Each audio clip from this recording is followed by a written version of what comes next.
everybody. This is Carl Shaphorst with Sandler Training here to supercharge your sales career. And in previous episodes of Super K, we've been talking about the science of selling and how the pendulum wonderfully demonstrates not only the laws of motion, but also the laws of how prospects will move in a sales cycle.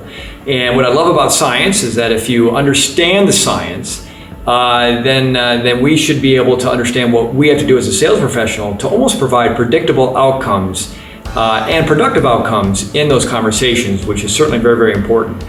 I want to talk about the prospect that actually goes all the way over here to 9 o'clock. Again, this pendulum represents the prospect's position between yes and no. So here's no, there's yes. If they're down here, there's maybe. And what happens is that this is saying that the prospect is at no. Now we do have a rule. You never want to say no for the prospect. You always want to get the prospect to say no on their own. So if they say something like, Carl, I don't think this is going to work for us, that's pretty negative, then I might respond by saying, are you sure? Is it over then?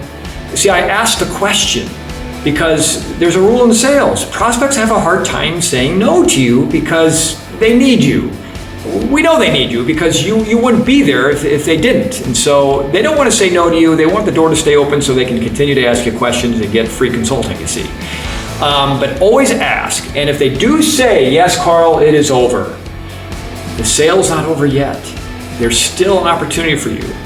And in fact, in a future episode, we're going to train on a rule that we have. And the rule is this. When all else fails, become a consultant. You see, once they're at no, I'm not going to just say, okay, get up and leave and say it's done. What I'm going to do, they're at 9 o'clock. Remember the rule about negative reversing. Always be negative to the prospect. So I'm actually going to go up here and I'm going to be at 10 o'clock. I'm going to be even more negative. And here's how I would do this. I would say, well, since it's over, can I stop being a salesperson for just a second and be a consultant? And ask you a question. What is it about the solution that I brought to you today that missed the mark? How is it that what appears to be such a good solution for you ends up being something that you don't want to move forward with? Where did I mess up? Now, remember, this is science. And if a prospect is sitting at no like this, imagine that being a very heavy weight again. They can't hold this position. The amount of energy it takes to stay at 9 o'clock, to stay at this no position is a lot. And so by asking this question, in order for them to hold that position, they got to work pretty hard at it. And so I just keep nurturing that, keep asking questions. What if we did this? And eventually what happens is that, well, maybe if we could just do this a little differently, we might have something to talk about. The prospect might say that to you. And the minute they say something like that to you, they come off at 9 o'clock.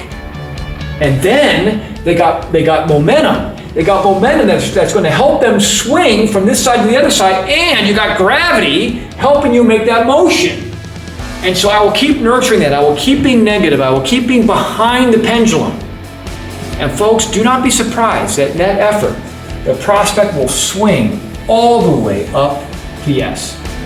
If you have read Dave Sandler's book or know his stuff, he oftentimes would get a prospect to say no to him first and then sell them. It's like priming the pump so that when they finally say yes, they are so excited to say yes.